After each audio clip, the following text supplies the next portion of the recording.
This is my presentation, and the topic is the best players of the Guadalajara Sports Club.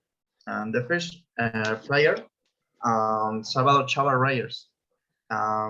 From he defended the colors in the Guadalajara from in 1952 to 1967. Second top scorer her more than 122 with the team, and he got 6 trophies with the team. Omar Bravo and similar from, and yes, he had over 120 goals with the team and has 4 trophies earned, and he had so season with team. He is important the top scorer, and he has played with the Atlas and Cruz Azul, the team for seasons. And yes, Ramon Morales in the media, and he finished his career with more than 12 cups. And he was representative of the country in the Mexican selection and player, and stood out in 2 World Cup, and inclusive played to Brazilian surprised this quality. And Carlos Salcedo, his defense, is considered the best defensive player that Guadalajara has had, and participated in the last cup the Guadalajara won in 2017. And he also played for Raguel with Mexican national team, and he made a huge leap with yes, oh my God. Adolfo Bautista, this is the media. Player 5 finals were able to rise at the cup, and he scored more than 120 watts in his entire career, and he retired in Junio 2017. And he's very loved by Chivas. Yeah, of Chivas. He's the best. I'm sorry. Mark Fabian is the medic, and he's the best shorter that Guadalajara has had, and was the protagonist of the victory against Club Barcelona with amazing goals. Become a key player in the Mexican team when they won the Olympics, and he has approximately 48 goals. Javier Hernandez in the front. He is currently one of the most beloved players in the country. After Chivas, he came to play in strong teams like Real Madrid and Manchester United. 88 years old, he debuted with Chivas, with excellent soccer level. And throughout his career, he has scored 238 goals. Osvaldo Sanchez, the world keeper, he's considered the best world captain Guadalajara has had, and shortened in 25 penalties in important ways with the team. And he was representative for many years of Mexican national team. In the World Cup in the Germany, he stopped more than 24 goals. And yes, Benjamin Galindo, he has 115 goals and 9 years in Chivas, and he's thought out for being good with both legs, and achieved being a key player in 2 championships within the team. Okay. My level idea, Osvaldo Sanchez, the world keeper. And this defense, Mayorga, Briseño, Carlos Salcido, Sanchez, Media, Benjamin Galindo, Mark Fabian, and the extreme from Alexis Vega, Ramon Morales, and the from central, Javier Hernandez and Omar Bravo.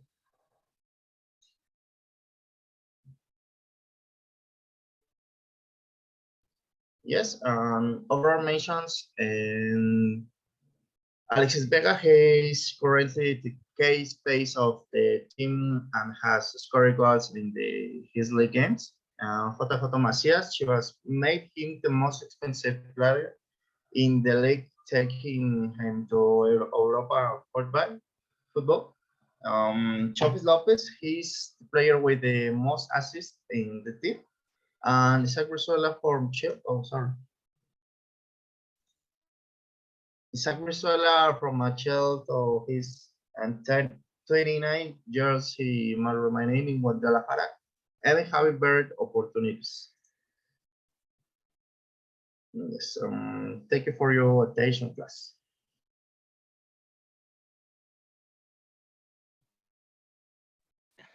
Aldo Juarez, he said, like, guys. About the German school system, because for me was very interesting, and I think so is interesting, you know, the education in other countries, and Germany is very popular, so for that reason I want to explain that.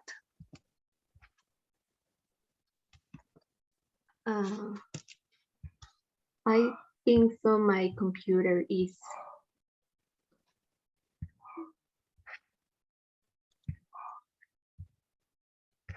wait. No problem. I don't know what happened.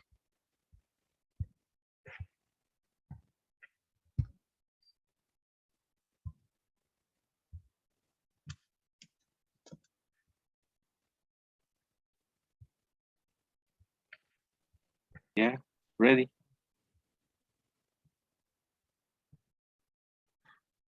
Yes. So first we have the kindergarten. The kindergarten is optional. Is the one at 3 years old. So it's the group of 14 kids, and only is the recreation activities. For example, it's very difficult, very different to Mexico, because in Mexico it's more like motivation, or you can sounds, the kids, we can sounds, other kinds of things. But in German it's like, if you want, your kid can go, but if you don't want, it's optional. Then we have the Grundschule. They enter at the 6 years of age. It lasts for years, and in this is very important because the qualification, the qualification are for your destiny in your future. For example, 1, 2 are the best qualification, 3 is the middle, and 4 and 5 is terrible. So in this Grundschule, you need to enfocate in your studies, because it depends your qualification for study other grade of education. And this part, like I say, the Hauptschule is for the person who have 4 or 5 grade, the qualification. So this school is for the people who are not really brilliant, but they learn about economic things or German or this kind of material that is important in the life. So when you finish, you can have a diplomate, but you can go to the university. So then is Realschule, is like a qualification, the 3, and this is more, this offer more possibilities to the students. Students will have professional training. For example, we can go a plumber, a technician, or I don't know, hairstyle, but you don't have the opportunity to go to the university. So you have the opportunity for have a technician career and have a diploma, but you don't have the opportunity for continue with your studies. So finally is the gymnasium. The gymnasium is for the qualification, the 1 and 2. And it's the most difficult, but you can get higher education because the first is gymnasium. In the first year is a lot of exercise. And the second is like material, the other material like mathematics, Spanish, biology, etc. Finally, if you stay in the gymnasium, you have the opportunity for go to the university. And the university is like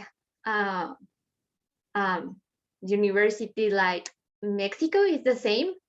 They offer different careers, and I think the complicated is the gymnasium because you need to real brilliant in your first times of your life. So I think it's very complicated because you don't have the opportunity for study anything. So this is all my presentation. Thank you, everybody. Let's go. All right. This meeting is being recorded. So first of all, my name is Diego Cordova, and I'm gonna talk to you about Elden Ring. It's a video game that played some weeks ago, like 2.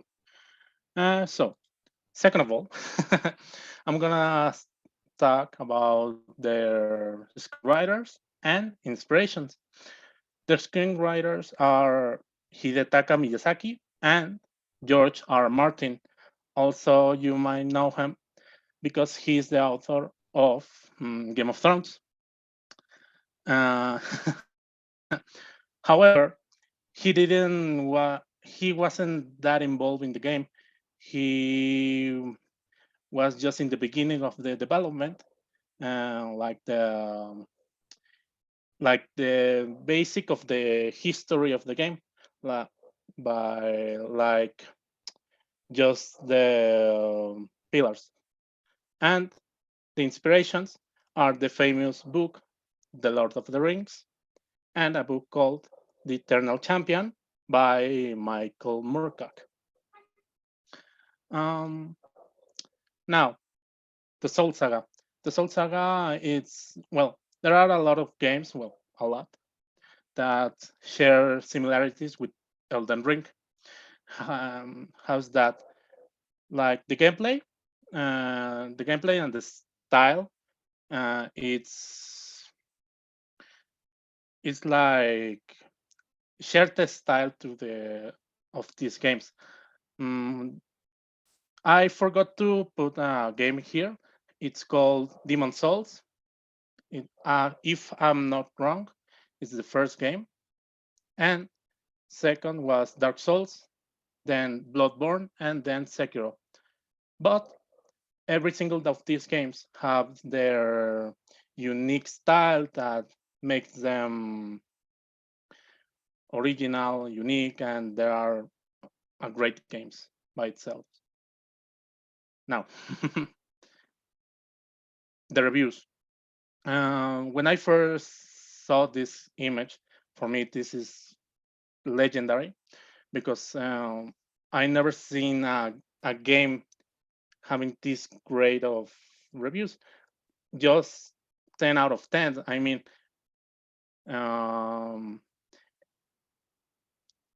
the game itself, when you have these reviews and you see how much of love this game is getting, you can tell how amazing the gameplay, the story, the mechanics are.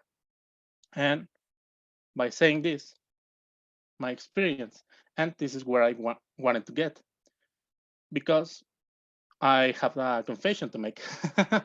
And this is my first Souls game. I never tried Dark Souls, Bloodborne, or Sekiro, or Demon Souls. So my first thoughts of the game and this amazing adventure, well, for example, when I created my character the first day, and then I and then I saw this entire new world, because it's an open world. So whenever you are whenever you are whenever you are mm, whenever you see this amazing world they created and they presented you by the enemies, the environment and everything, you can feel this this excitement of the new journey you are about to begin. And well, I felt that, and I wasn't wrong, because even the first enemy I encountered, he literally crushed me. And when that happens, I realized that it wasn't going to be easy. And well, this kind of games, the Souls games, is known by the difficult and well, the difficult. And well, I can tell the game I have already died a lot of times, but the game, I mean, I'm speechless because the game is so amazing, the gameplay and how the game makes you feel, because you can actually feel like an adventurer, something I never felt since Legend of Zelda, something like that. And well, that would be all. All right, buddy. Thank you very much. Let me do something here. I'm gonna talk about the super volcanoes. So before getting started, I want to tell you that we know that we have a lot of dangers in this world. So like natural disasters or other things. And I think that super volcanoes don't have the importance enough to get worried about them. So I will explain you some stuff for you to know a little more about them. So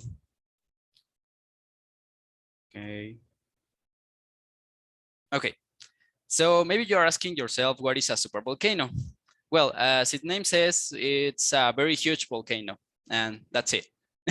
So they are considered the supervillain of the geologic world, and I think of the world in general because they are very dangerous. So according to the United States Geological Survey, I think a volcano is considered super when it has at least one explosion that released more than 240 cubic miles of material. So these are very large eruptions that can cause avalanches of hot rocks and gases that could make global change. So they are not a joke at all. Okay, so we have many supervolcanoes in the world, but because of the time, I will talk about the 3 supervolcanoes that I consider the most important, that are La Garita Caldera in Colorado in the United States, and Toba, Sumatra, it's an island of Indonesia, and finally the Yellowstone supervolcano that it's in USA. So first of all, we have La Garita Caldera, Colorado. The last eruption that this volcano had was 28 million years ago. It is considered the biggest explosion registered in geology history. Thousands and thousands of cubic kilometers of volcanic material, and it was 5,000 times more powerful than the biggest nuclear weapon nowadays.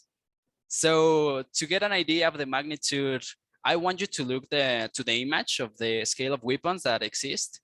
So look the size of the Hiroshima bomb in comparison with the Soviet Tsar bomb. It seems like nothing. So now imagine that thing 5,000 times. It was a massive destruction in the world. So I don't know if you're watching my camera. This was the world 20 million years ago. This was the super volcano, and super volcano explosion. Okay. Now, Toba, Sumatra, Indonesia. The last eruption was 74,000 years ago. It's under the Toba Lake. The caldera is under the Toba Lake. And it is considered the biggest explosion of modern humanity, talking about Homo sapiens. And it's important to know that this explosion was the closest thing to extinct humanity, only leaving 3,000 survivors. So it leaves an average temperature in the world of 4 to 15 degrees Celsius for a few years in the planet. So it means that the planet doesn't have summer for a few years. And well, we have finally the Yellowstone volcano. The size of the caldera is of 54 by 72 kilometers.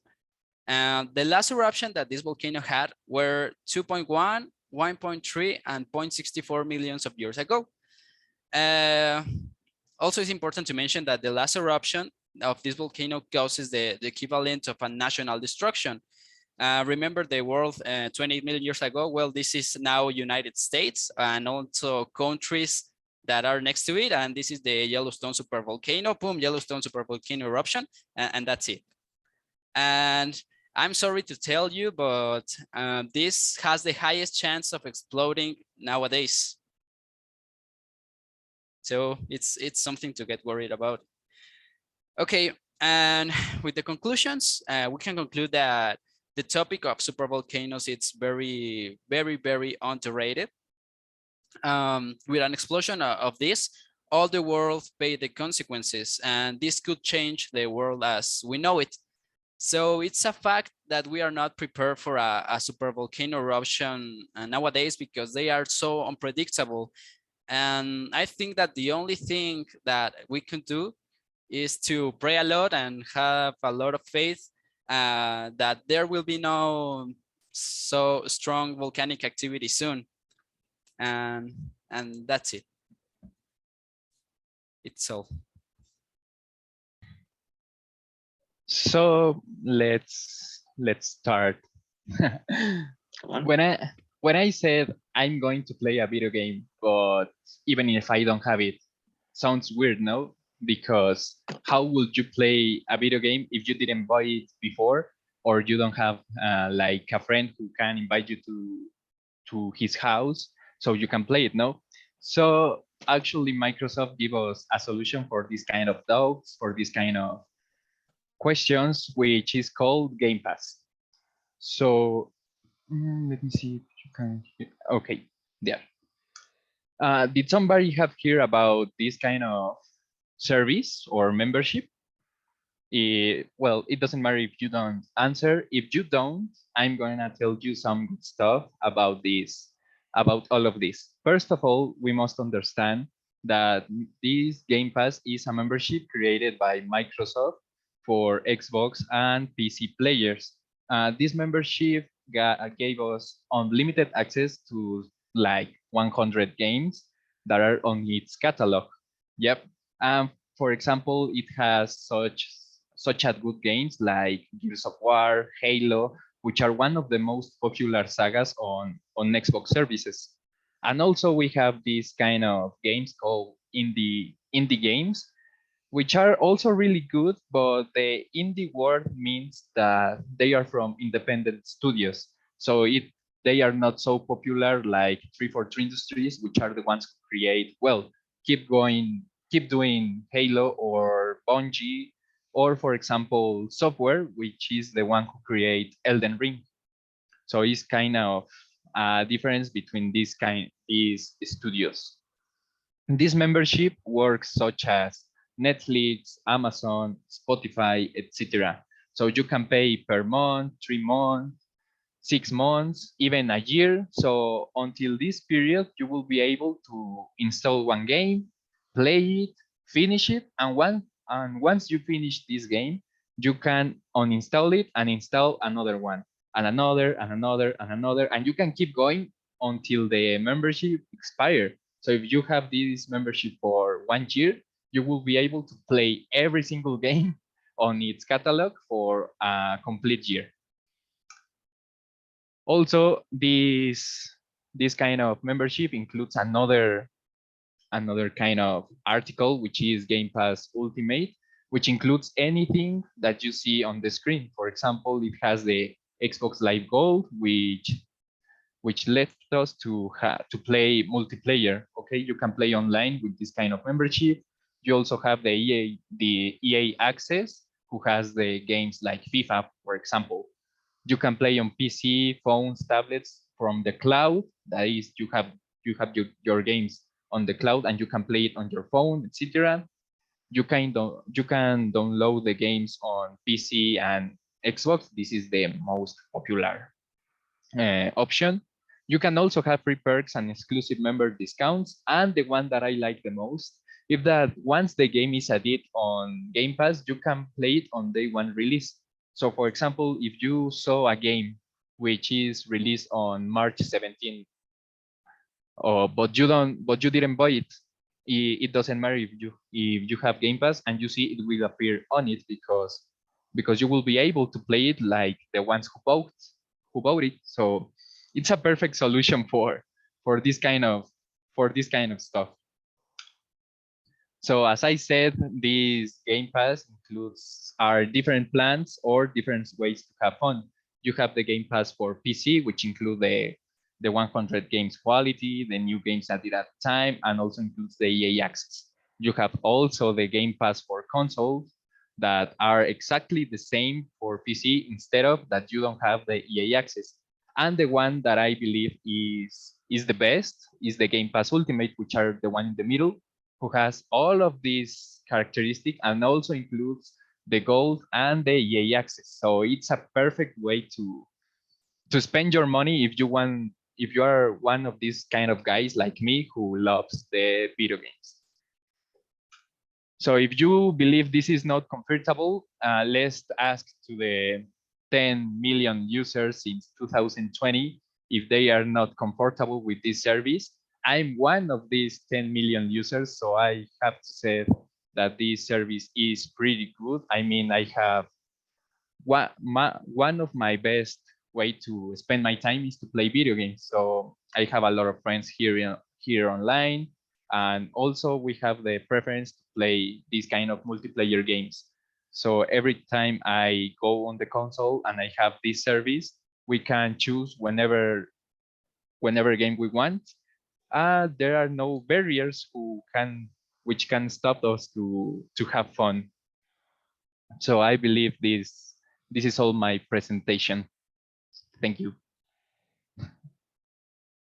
All right, man. It was really cool. I like it because you seem so confident on speaking. I got no comments to say, but to congratulate you. Thank you very much.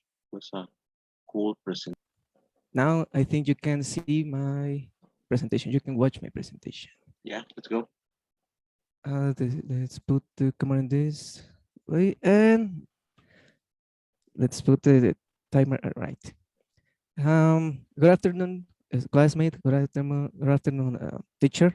I'm Alexis Zavala Cabrera, and I'm going to talk about James Hetfield and his story in Metallica. First of all, who is James Alan Hetfield? He is the co-founder, the singer, the rhythm guitar, and the compositor of Metallica. He born in August 3 in 1963. I think he is now about 58 years old. As you can see, this is James. This is Kirk Hammett from in his left. This is Lars Ulrich. This is Robert Trujillo. We're going to see about them next slides. First steps in the music.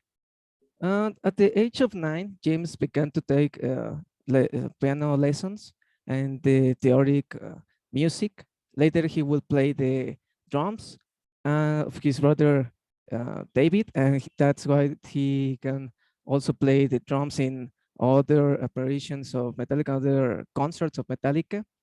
And finally, he decided to play the guitar at the age of 14.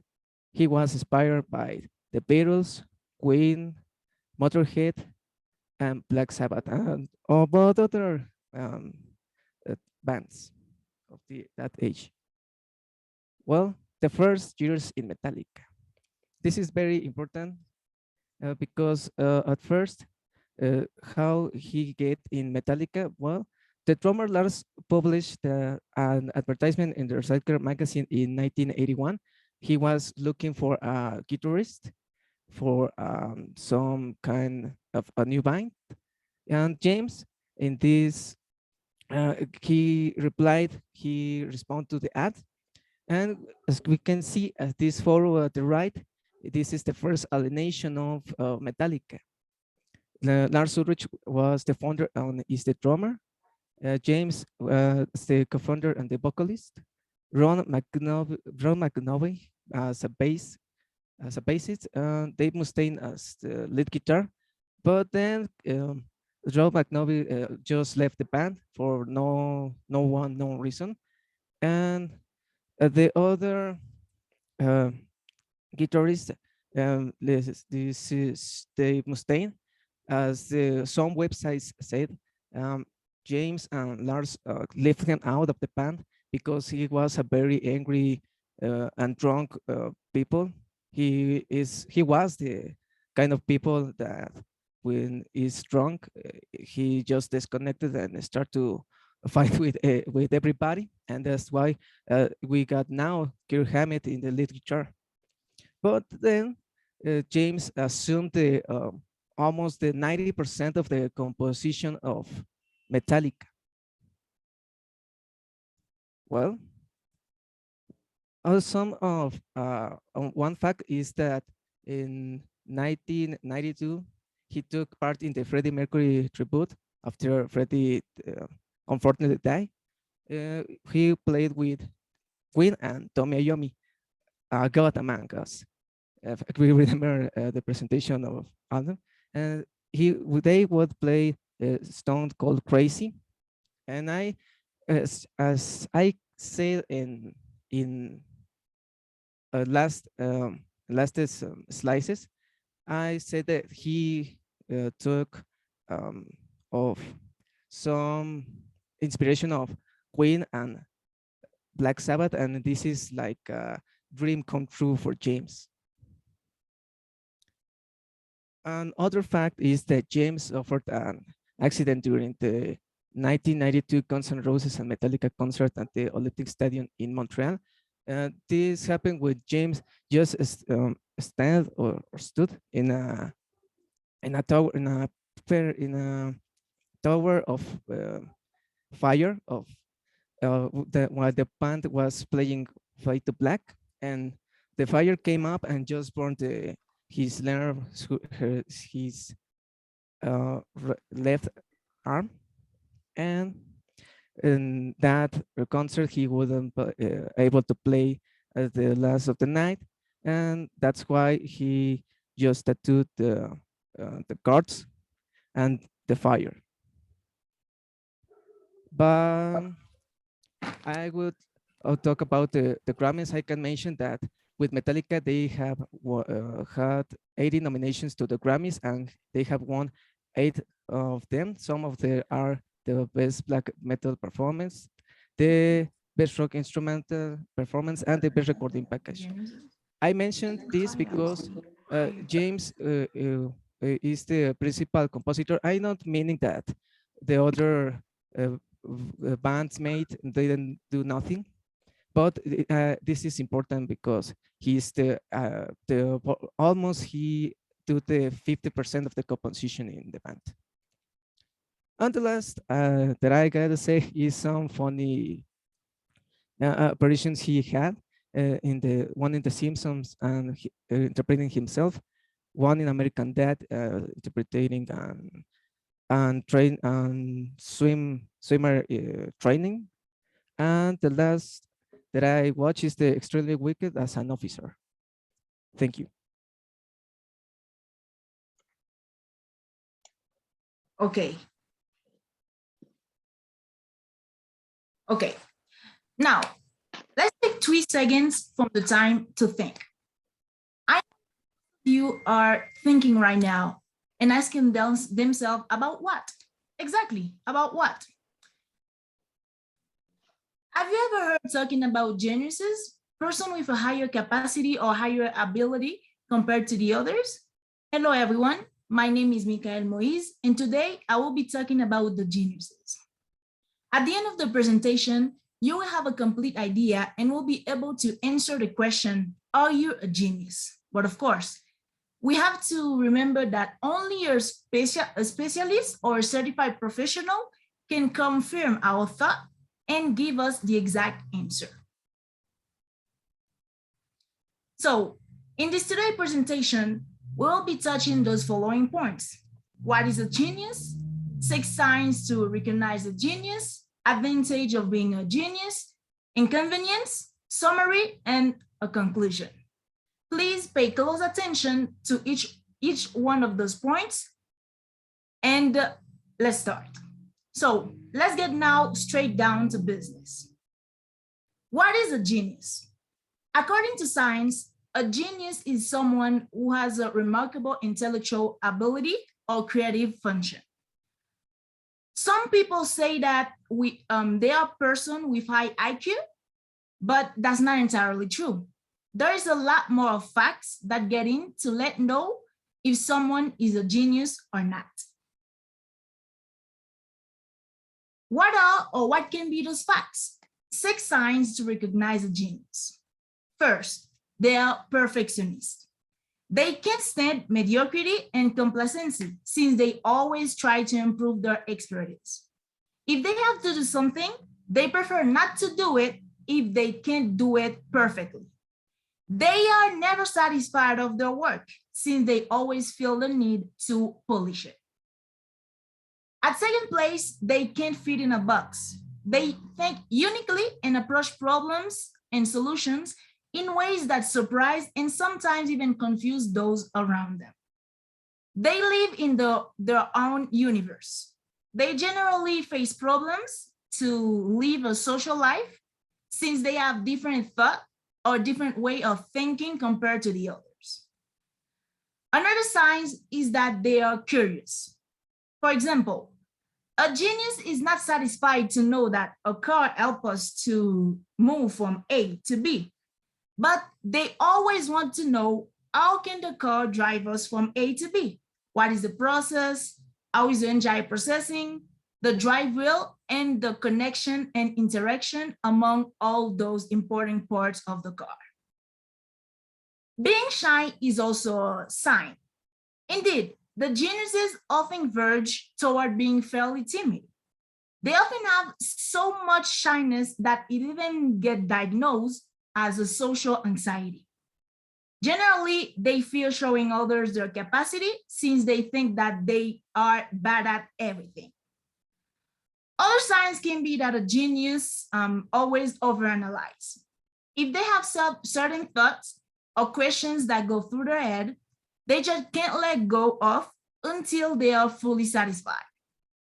That's how they discover new concepts or theorems that weren't known before. Finally, they are self-aware.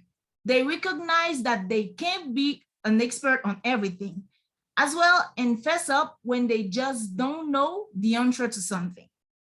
Their self-awareness combined with their curiosity express their need to always be learning new things. Now, let's talk about the advantage of being a genius. A lot of us may have always dreamed to be a genius. The genius can solve problems easily. In fact, they have a strong logical and analytical mind that helps them identify patterns and by the same time get the solution. They are quick problem solvers. But it is highly important to mention that being a genius is not always a piece of cake. Being a genius is always linked to some mental disease and emotional disease. Science revealed that all the known geniuses of all time, such as Albert Einstein, Michael Faraday, René Descartes, had mental disease and tend to generally be antisocial. So to sum up, being a genius is in fact a complex subject. Since a genius is a high potential person, there are some necessary facts that help us identify them. Besides their capacity to solve problems, they are curious, different, perfectionist, shy, self-aware, and so on.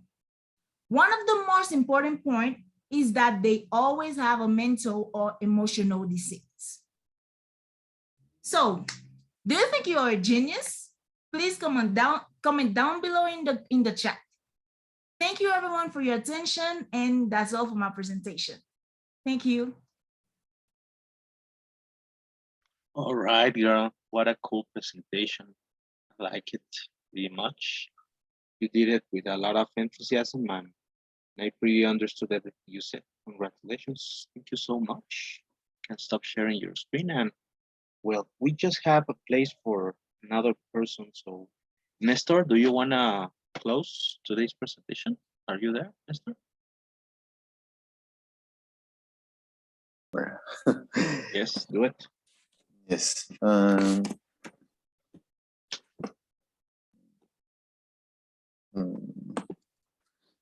Well, I'm going to expose you about the end of the economic era and the beginning about all of this was the COVID-19. And the beginning of COVID was the beginning of a new era, and seeing of the other powers to compete for the throne with the USA, and one example it was China or Russia. It was through big problems. The one is of the problem on the supply chain, and the second is the inflation of the United States, and the second impacts in all the world because the dollar is the universal currency. And the last year, the United States printing 6.5 billion of dollars to reduce the inflation, but not results very well. And for this problem, the cryptocurrencies and the metaverse take the power, because the people have scared about the future of the dollar and the economy that we know. Fear was generated with the war as we knew it, because the alternative with government cannot access. And okay, the cryptocurrencies is the example for a change of a new economy, because in a future you didn't have I don't remember how do you say currency, but in in a paper. Well, in the future you have maybe a wallet, and you only need a cell phone with you want to transfer Bitcoin, Ethereum, and wherever cryptocurrency that you will have to pay for services, for food, for whatever you think. And these are three factors that we are moving the value of the money in this moment. And the one is the pandemic. Sorry, I read in Spanish, but I don't remember that. Well, the first is the pandemic, and in this moment is the lowest problem. And the second is the war in Ukraine with Russia, and the inflation. And the problem of the inflation is that you have, for example, 10 pesos and you went to buy one bottle of water, one apple, and one banana. But now with the inflation, you only going to buy one bottle of water. Who is behind use as hit? Apparently the countries that were Russia and Ukraine, but no, it's China. And it's behind waiting for the United States to make a bad decision or a bad move to launch financial strategies that is already has prepared. And the consequence of the war. Take the power away from the United States and the dollar, introduction of legal transactions in cryptocurrencies, and Russia is the pioneer of this movement, and the inflation and two socioeconomic classes, the rich and the poor, and disappear the middle socioeconomic class, and the food supply problems and the electricity and the food crisis. And now I can see a food crisis for the price of the gas. And what will the new economic look like? The value of the dollar will cease to be where it is now, and in good case to be a way of international movement, and the cryptocurrencies will a new form of payment, and world will lose its value, because if dollar lose your value, all the governments about the world collect the gold for save the value of your money, and food and energy will rise in pricing around the world, and the United States will case to be the world power.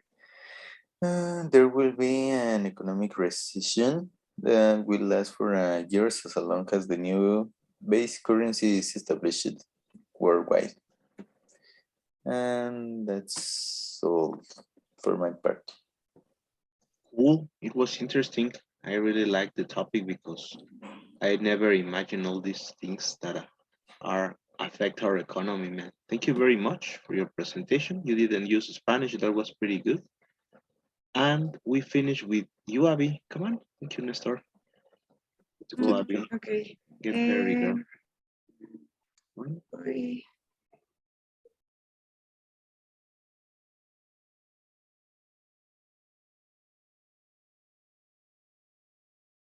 Okay, we are ready. You can show your screen. Come on, girl. Okay. The importance of social networks and in your business. Do you have a presentation? No. Yes. Okay, come on, show it, because I cannot see it. Yeah. Okay.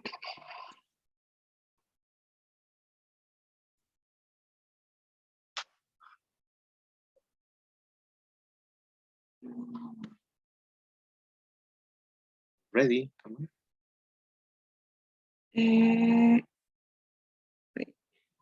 Okay. Social networks have the power of strength your brand, increase the visibility, reach greater numbers of people, express the vision and position of your business in the market. They also allow presence where your audience is unallowed you to create a community with them.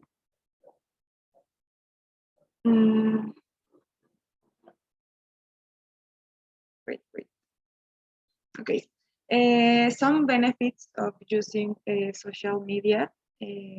First, brand, the diffusion, speed, modernity, scope, community, contact, and confidence.